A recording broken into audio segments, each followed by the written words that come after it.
What's going on, everybody? Today we are doing a ranking of every single card coming out in Shimmering Skies for the color Emerald. This is a part of a series where I'm going over every single color in Shimmering Skies. I've already gone through Amber, Sapphire, and Steel, and now we're moving on to Emerald. Before we go through every card, let's do a quick overview of what Emerald's strengths are. Emerald, of course up until the Bucky errata, was known for its discard or hand control in general. It has a lot of ability to just control how many cards your opponent has in their hand. Emerald also has a lot of characters with evasive, and Emerald has a lot of abilities that work off of your opponent's damaged characters. But unfortunately, Emerald is not that great at dealing damage, so usually Emerald will get paired up with Steel because Steel is very good at dealing damage. Now that the overview is out of the way, let's go ahead and get into the trash bin. Like in my other videos, the trash bin is not necessarily cards that are completely useless. They may have some use in tribal battles or drafts, but they're not meta breaking by any means. The trash bin is in no particular order, they're just all kind of there. First off is Little John Camp Cook, 1 cost 0/4. It's a really solid stat line. A 1-drop with 4 defense is pretty good, and it is the cheapest Little John shift target for the Floodborn that exists in Steel. However, the Little John Floodborn isn't that good either, so you don't really need a shift target for cards that aren't that great. Next up is Ulf, Mime. I really don't know what they were thinking with this card because usually when it says this character can't tap to sing songs, that means that it should have busted stats. But 4 cost 4/3 with questing for 2 lore. Am I crazy or is that bad? That's just like, it feels like a regular 4-drop. Ed, Laughing Hyena. This is a 3 cost uninkable 2/3. When you play this character, you may deal 2 damage to chosen damaged character. This is going to be a recurring theme with the hyenas, but a lot of hyenas are low cost, but they have this ability that you can do something to a damaged character. Early in the game, you're not going to have damaged characters that often, so I don't really know how they're supposed to synergize unless you hold them in your hand for a second. This is one of the cards that will be in the starter deck, so it may see play because it's just available and people will want to play with Ed, but I don't think it's that great. Flora, Good Fairy. This is a 3 cost 2/4. While being challenged, this character gets 2 strength. I feel like this character is getting the Helga Sinclair treatment, where it has an ability where your opponent doesn't want to attack it, but it also only quests for 1 lore. So what? Your opponent is just not going to attack it. What is it going to do? Get 1 lore per turn? Who cares? Bonsai, Gluttonous Predator. It is a 2-drop uninkable 3/2 that quests for 2 lore.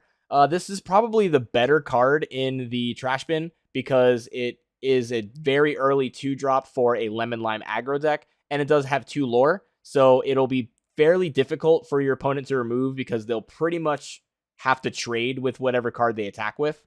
Bonsai, Taunting Hyena, 2 cost 2/2. When you play this character, you may exert chosen damaged character. This is a card that unfortunately doesn't fall on the curve. It's not good when you want to play it on turn 2.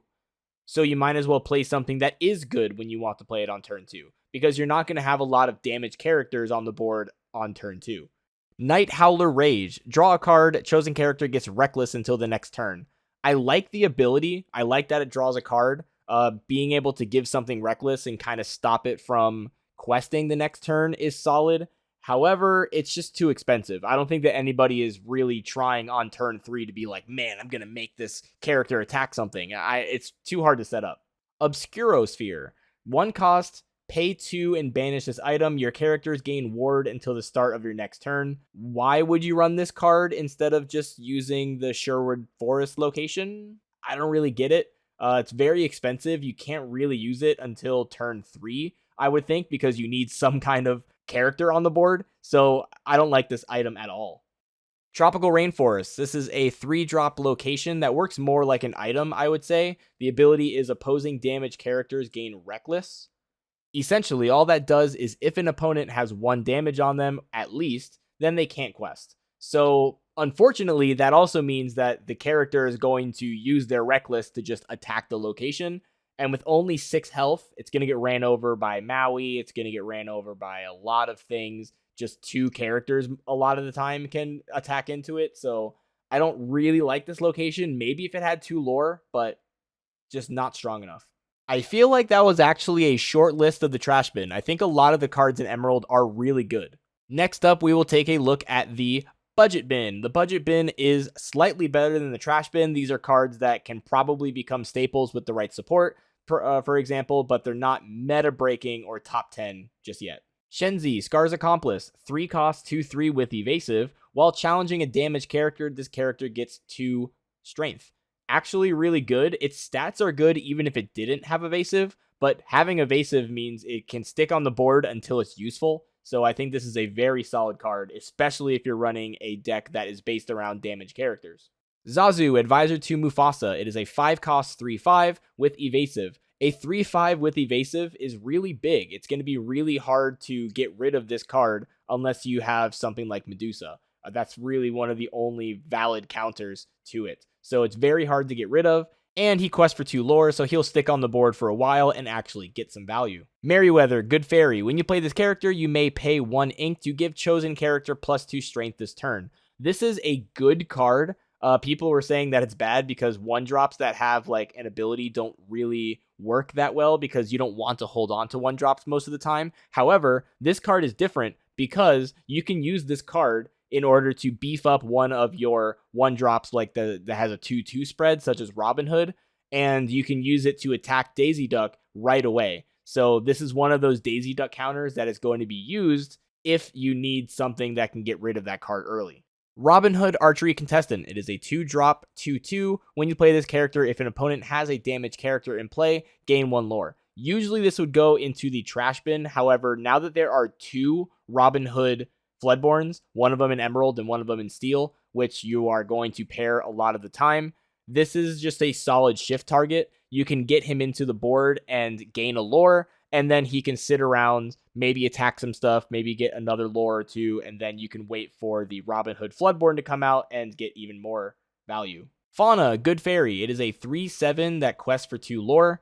The only reason it's not trash bin is because it has 7 willpower. 7 willpower is a very solid breakpoint for a card just because it can't get ran over by Maui, and it's pretty resilient to things like spread damage, grab your swords, Tinkerbell, what have you. And it quests for 2 lore every turn, so it can stick around a while and still give you some value for that 5 slot. It's not meta breaking, but it's pretty solid in draft. Iago, Fake Flamingo, 4 cost 2/4 with evasive. Whenever this character quests, you may pay 2 less for the next action you play this turn. I think this card is going to have some insane combos. I don't know what those combos are yet, but there's a lot of actions that would love a discount, and Iago is going to give it to him. So I think this card is very good. Ed, Hysterical Party Goer, 4 cost uninkable 2/4, and damaged characters cannot challenge this character. It quests for 3 lore. I think that's really what makes this card really good, is that it quests for 3 lore, and so long as you have enough support to keep your opponent's damage, it's going to be really hard to get rid of this card. Scroop, Odious Mutineer. Fun story about this card. It was revealed before the Ana Diplomat, which we will be covering later. And when this came out, a lot of people said, whoa, you can pay a total of 6 to banish a chosen character with damage. It's essentially a green Madame Medusa.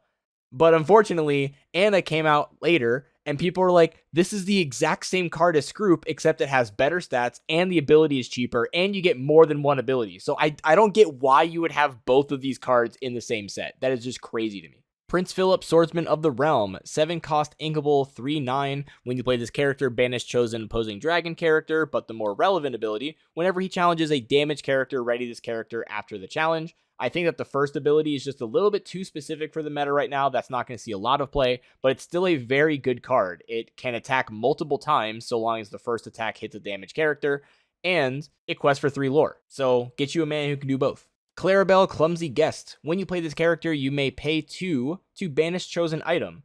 Emerald would love to have some more item removal, so this is really good.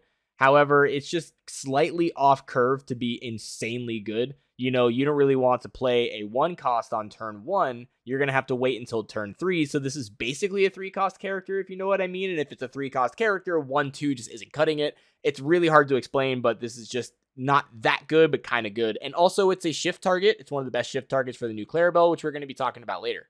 Clarabelle, Contented Wallflower. When you play this character, if an opponent has more cards in their hand than you may draw a card. If you're playing fast enough, this can almost always get you a card. I think that this card is really good. Just having a body that can cantrip is solid. Very nice card.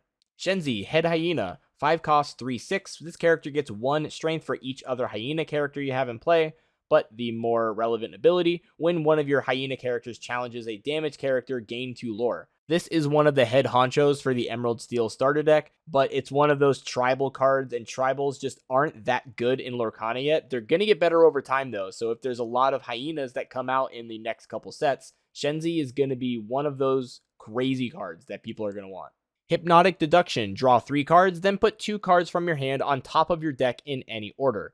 This is almost in the top 10. I actually did have it in my top 10, and I just now bumped it down, because it has a very cool synergy with cards like Sorcerer's Hat or Bruno Undetected Uncle, where you have to name the top card of the deck.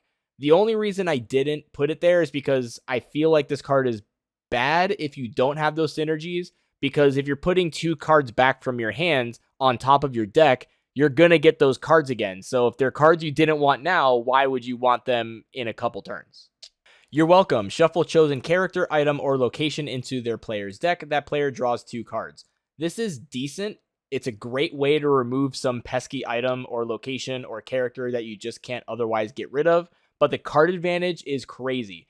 However, if it wasn't for the fact that there's also Remember Who You Are, which is in the top 10, then this card would be extremely bad, because you never want to use it on yourself. The card advantage is bad, or you don't want to use it on your opponent because the card advantage is bad. However, if you feed your opponent cards and then use Remember Who You Are because they have more cards in their hands, now you got a pretty solid combo. So I kind of like that synergy, but You're Welcome just isn't super good yet.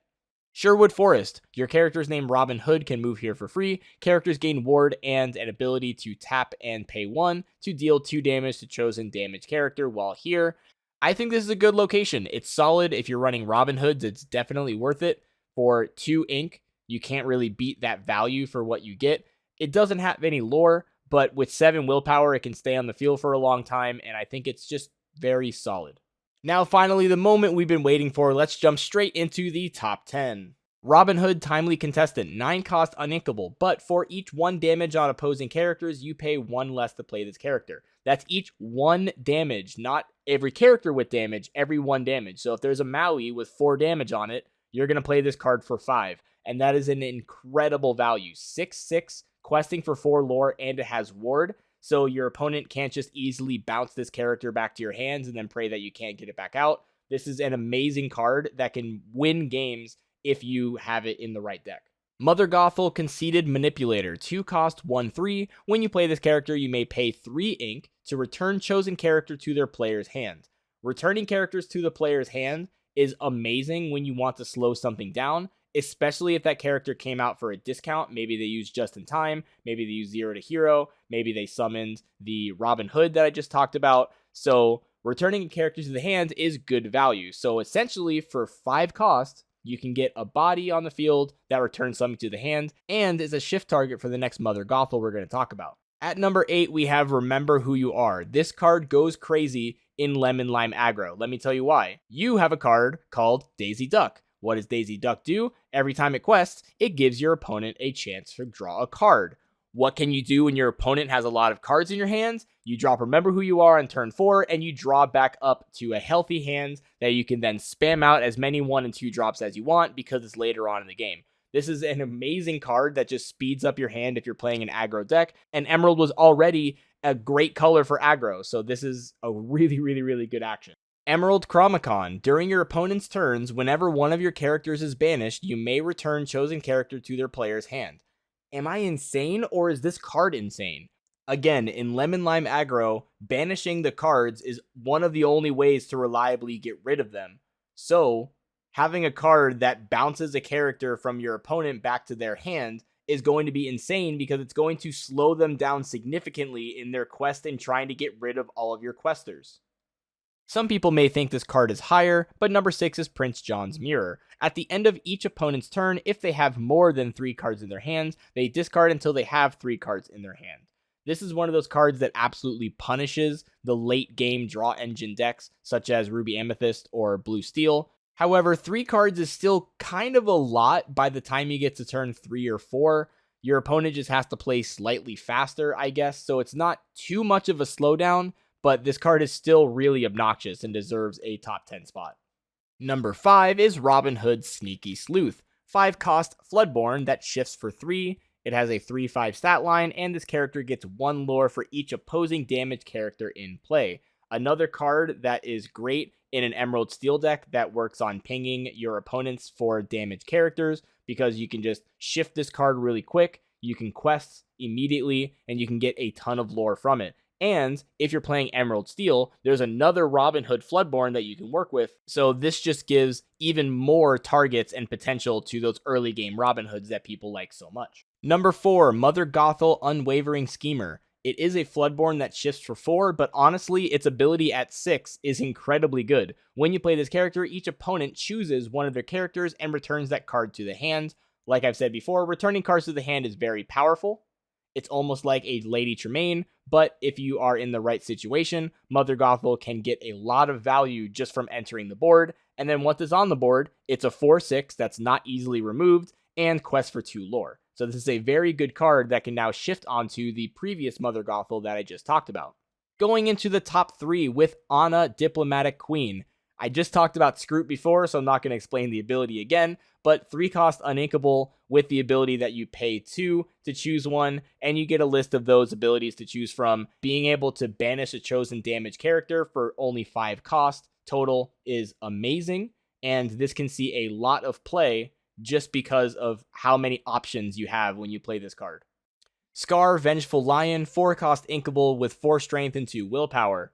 Whenever one of your characters challenges a damage character, you may draw a card. Also, this card has Ward. It's another character with a very strong static ability that has Ward. I really don't like these cards. I don't think that they're healthy because all they do is make Steel necessary to play as a secondary color. Because 4 of the 6 colors have literally 0 cards that can touch a ready Ward character. They just do not have options, and Steel is the only one that either deals damage to a wide board or lets you challenge ready characters. The only other color that has something that could theoretically counter it is Amethyst, and it's very unoptimal by using the Anas. At the very least, it does die pretty easily to grab your swords, so it's not too much of a huge threat like Cogsworth is, but it's still really annoying that if you're not playing Steel, you just have to deal with this card sitting on the board forever. Now that the rant is over, let's end on a high note with what I think is the best card in Emerald this set. That is Clarabelle, Light on Her Hooves. 7 cost Inkable, Floodborn that shifts for 5. She is 5/6 and has the ability at the end of your turn. If chosen opponent has more cards in their hand than you may draw cards until you have the same number. A lot of the top decks in the meta are decks that can run with a lot of cards in their hand and replenish their hand even in the later end of the game, such as Ruby Amethyst and Blue Steel.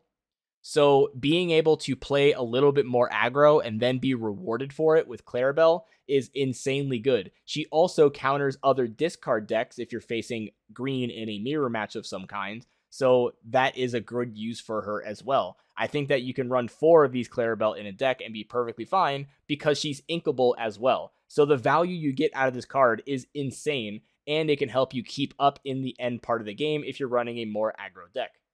That will be it for the ranking of every Emerald card coming out in Shimmering Skies. Let me know what you think down in the comments below. What cards are you most excited for? And as always, have a good day.